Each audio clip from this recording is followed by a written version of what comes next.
ከዛ በኋላ ደሞዙም ከፍ አለ። ጊዮርጊስ ቤተክርስቲያን እያገለገለ ኖረ። ምን አለ ከዛ በኋላ ያው ቤተክርስቲያን ውስጥ አንዳንድ ሽኩቻዎች አሉ።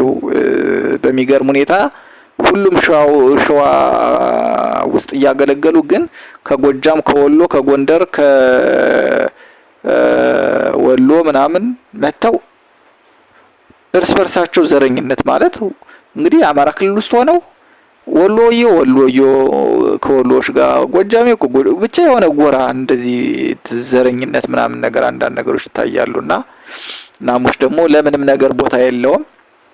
ግን በቃ ሲያገለግል ምን ሲል ድምጹን የቅኔውን ነገር ምናምን ያዩ ሌላ ነገር ሌላ ስሜት ውስጥ መግባት ጀመሩና በቃ ናሙሽ ወደ 2 አመት ሙሉ እያገለገለ እያለ ናሙሽ በቃ ትምህርቱን ደግሞ ማሳደግ እንዳለበት ወሰነ። እህቶቹን ወደዚህ ካመጣ በኋላ እሱ ትምህርቱን ማሳደግ እንዳለበት ወሰነና በዲፕሎማ ፕሮግራም አካውንቲንግ ጀመረ። በግል ማለት ሮያል ዩኒቨርሲቲ ኮሌጅ የሚባል ናዝሬት፣ እዛ ሮያል ዩኒቨርሲቲ ኮሌጅ አካውንቲንግ ጀመረ። 3 አመት እየተማረ አገልግሎቱን እያገለገለ ቤተክርስቲያን ውስጥ መኖሪያ ቤትም ተሰጥቶታል። ከዛ በኋላ ናሙሽ ራሱን መጠበቅ ጀመረ። በቃ ወደ ሰው ማንነት መመለስ ጀመረ። ከዛ ትምህርቱን እየተማረ አገልግሎቱንም እያገለገለ በዲፕሎማ መርሃ ግብር ተመረቀ ማለት ነው በአካውንቲንግ እና ብቻውን ነበር ሲመረቅና አጋጣሚ ቤተሰብን በርቀት ስላሉ ምንም ስላልሆነ አምሳለ ወርቅ መርሻ የምትባለው ልጅ ግን ድንገት መጣ ተከስታ አጠገቡ አባ ይዛ ምናምን ከጎኑ ሆና አስመረቀችው ማለት ነውና በዛ ሁኔታ ውስጥ እየኖሩ ያው ይደዋወሉ ነበር አምሳለ ወርቅ መርሻና ናሙሽ ማለት ነው። እና ከዛ በኋላ በዛ ሁኔታ ውስጥ እየኖሩ እየቀጠሉ እያለ ያው መጨረሻ ላይ ናሙሽ ከአሁንም ጥያቄ በማቅረብ ከቅዱስ ጊዮርጊስ ቤተክርስቲያን ወደ አቡነ ተክለ ሃይማኖት ቤተክርስቲያን ተሸጋገረ ማለት ነው በእድገት አሁንም እና አቡነ ተክለ ሃይማኖት ቤተክርስቲያን በሚያገለግል ሰዓት አሁንም እዛ ማረፊያ ቤት ተሰጥቶት ደሞዙም አድጎ ምናምን ነው እያገለገለ ያለው። እና አምሳለ ወርቅ መርሻ እዛ ቤተክርስቲያን ድረስ እየመጣች ታገኘው ነበር። ናሙሽን እያገኘችው ትሄዳለች፣ አስቀድሳ ትሄዳለች፣ ምን ትላለች እና በጣም በቃ ጨምሯል ነገርየው ያለው ነገር ግን ለውሳኔ ግን መብቃት አልቻለም። ናሙሽ ብዙ ነገሮችን ያስባል። ምክንያቱም እንደው መታሰብ የሌለበት ነገር ነው ናሙሽን ያሳሰበው። እንዴት ነው አሁን እኔ ከዛ ከጎጃም እሷ ከዚህ እንዴት ሆነን ነው አሁን ልጆቻችን ሲወለዱ በእናቴ ጉራጌ ነኝ በአባቴ ጎጃም ነኝ እያሉ ደግሞ ሊጨናነቁ ነው የሚለው ሐሳብ አስጨነቀው በሚገርም ሁኔታና በቃ ይሄ ነገር በቃ ናሙሽን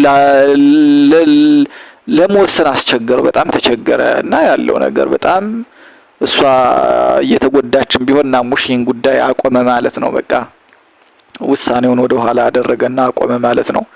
ከዛ በኋላ እሷም በብዙ ለቅሶ በብዙ እንትን አዘነች። ግን ያው ምንም ማድረግ አይቻልም።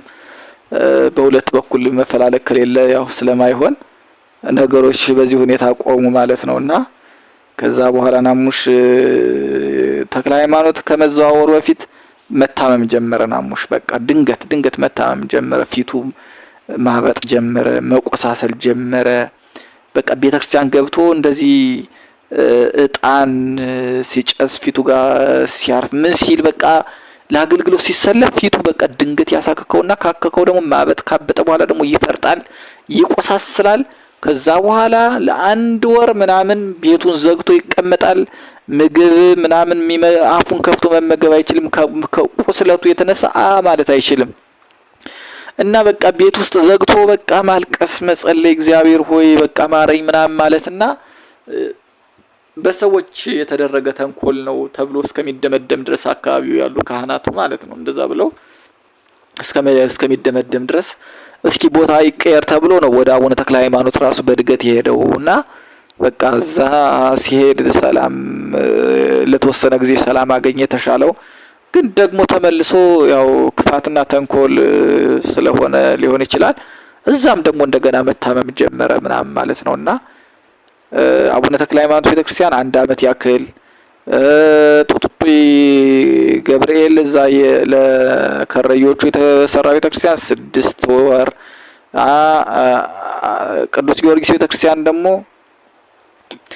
2 አመት ካገለገለ በኋላ ናሙሽ በቃ ከአቅሙ በላይ ሆነ። ሁሉም ነገር በጣም ተሰቃየ። ፈቃድ እየጠየቀ ጸበል መሄድ ሆነ ስራው። በቃ በጣም እየተሰቃየ ተቸገረ። ከዛ በኋላ በቃ ቅዳሴም የሱን አገልግሎት እየሸፈኑ ሌሎች ዲያቆናት እያገለገሉ በጣም ችግር ተፈጠረ። ከዛ ናሙሽም በቃ ወደ አቡነ ጎርጎርዮስ ሄዱ። በቃ ብፁዕ አባታችን ከዚህ በኋላ የቅዳሴ አገልግሎት በቃ እንደዚህ እየተቸገርኩ ነውና ያው እነዚህ ማስረጃዎችም አሉ በፎቶ ላሳየዎት። በጣም ተቸግር ያለው በጣም እየተሰቃየሁ ነው። ስለዚህ ባክዎትን ወደ ቢሮ ስራ ወደ ቢሮ አገልግሎት እንትን ይበሉኝ፣ ከቅዳሴ ከዚህ በኋላ ቢበቃኝ ወደ ቢሮ አገልግሎት ያዘዋውሩኝ ምናምን ቢላቸው ብፁዕ አባታችን ቦታም ስለሌለ ነገ ዛሬ እያሉ በቃ ምንም ሳይሳካ ቀረ። እሱም ትዕግስት እያጣ መጣ፣ ህመሙ እየጨመረበት መጣ። ከዛ በኋላ እንግዲያውስ ብፁዕ አባታችን እባክዎትን በቃ እኔ መሸኛ ይጻፉልኝና ወደ ተወለድኩበት አካባቢ ወደ ባህር ዳር ልሂድ፣ ቡሬ ብወለድም ያው ክልሉ ከዋና ከተማ ባህር ዳር ናትና እዛ እኖራለሁ ምናምን አላቸው። እሳቸውም በስተመጨረሻ ያው መሸኛ ጻፉለት። ናሙሽም በቃ በጣም በማዘንና ተስፋ በመቁረጥ በቃ በጣም በመረበሽ ውስጥ ሆኖ መጣ። ወደ ባህር ዳር መጣ። ባህር ዳር ያኔ መሸኛ ደብዳቤ ይዞ አቡነ አብርሃምን አናገራቸው። እዚህ ቦታ የለም እያሉ እሳቸውም በቃ ቦታ ሊያገኙለት አልቻሉም። እሱም በጣም አዘነ። በቃ በጣም ተሰማው፣ ተጨነቀ፣ ብዙ ነገር አለ ምናምን። ከዛ በኋላ ናሙሽ በቃ በዛ በአገልግሎት በምን ትንሽ ሳንቲም ይዟት የነበረች ብር ነበረች። እዚህ በቤተ ክርስቲያኑ በቤተ ክህነቱም ተስፋ ሲያጣ ማንም አይዞህ ባይ ሳይኖረው ሲቀር ናሙሽ ያለችውን ሳንቲም በልቶ ላለመጨረስ ሲል ባለችው ሳንቲም የሆነች ፎቶኮፒ ቤት ከፈተ። በዛችም ቀስ ብሎ ደግሞ አሳደጋትና የሆነች ቪዲዮ ቤት ነገር ማብሮ ጨመረባትና ያችን እየሰራ እያለ አሁንም አገልግሎቱን ተስፋ አልቆረጠም። እየሄደ ቦታ እንዲመድቡት አሁንም ይጠይቃል፣ ስራ አስኪያጁን ይጠይቃል፣ አቡነ አብርሃምን ይጠይቃል።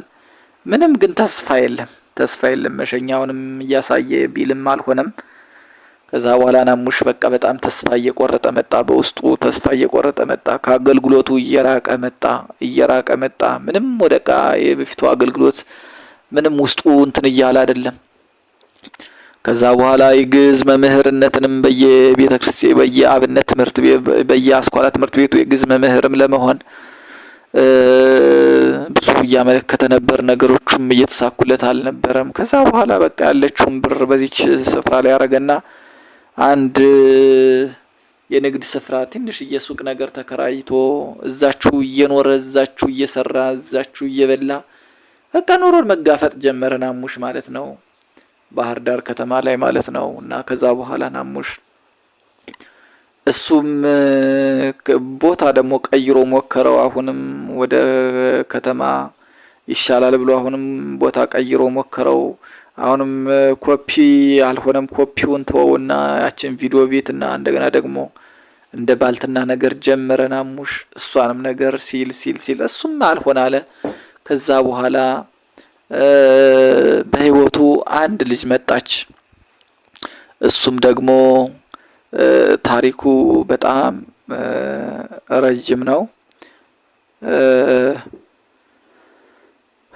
ድንገት እሱን የሚያውቁት ናሙሽን የሚያውቁት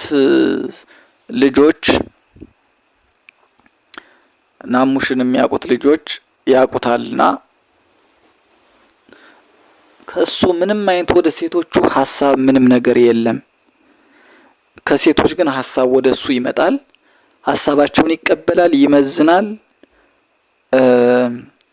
የሚሆን ከሆነ እንዲሆን ነገሮችን ጊዜ ሰጥቶ ቦታ ሰጥቶ ይሰማል፣ ያዳምጣል። የማይሆን ከሆነ ደግሞ እንደምንም ብሎ ነገሮቹ እንዲቋረጡ ያደርጋል ማለት ነው። እና ናሙሽ ብዙ ልጆች ወደሱ ሀሳብና እንደዚህ አይነት የፍቅር ጥያቄዎች ምናምን ያመጣሉ። እሱ